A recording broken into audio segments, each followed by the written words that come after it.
মিয়ানমারের সংখ্যালঘু মুসলিম রোহিঙ্গা জনগোষ্ঠীর উপর ভয়াবহ দমন-পীড়ন ও গণহত্যা চালানোর অভিযোগে দেশটির ভারপ্রাপ্ত প্রেসিডেন্ট ও সেনাপ্রধান জেনারেল মিং অং হ্লাইংয়ের বিরুদ্ধে আন্তর্জাতিক অপরাধ আদালত তথা আইসিসিতে গ্রেপ্তারি পরোয়ানা জারির আবেদন জমা পড়েছে। আদালতের শীর্ষ কৌঁসুলি করিম খান এ আবেদন জমা দিয়েছেন। এরপরই বাংলাদেশের পক্ষ থেকে এই পদক্ষেপকে স্বাগত জানানো হয়েছে। অন্তর্বর্তী সরকারের রোহিঙ্গা অ্যাফেয়ার্স বিষয়ক মুখপাত্র খলিলুর রহমান আইসিসির শীর্ষ কৌঁসুলির এই পদক্ষেপের প্রশংসা করে তুরস্কের রাষ্ট্রায়ত্ত সংবাদ সংস্থা আনাদুলু এজেন্সিকে জানান, এটি খুবই গুরুত্বপূর্ণ একটি উদ্যোগ এবং মিয়ানমারের সেনাবাহিনীকে জবাবদিহিতার আওতায় আনা এবং রোহিঙ্গাদের প্রতি ন্যায় বিচার নিশ্চিত করার প্রাথমিক পদক্ষেপ।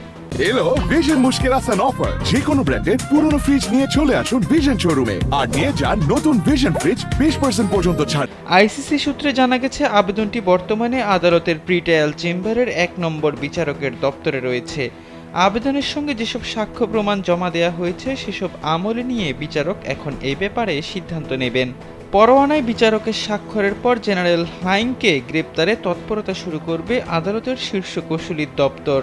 2019 সালে শুরু হওয়া এক তদন্তে আইসিসি মিয়ানমারের সশস্ত্র বাহিনী, জাতীয় পুলিশ, সীমান্তরক্ষী পুলিশ এবং দেশটির বেসামরিক নাগরিকদেরকে রোহিঙ্গাদের উপর নির্যাতন ও গণহত্যার দায়ে অভিযোগ আনে, যদিও মিয়ানমার এই ধরনের অভিযোগ বরাবরই অস্বীকার করে আসছে।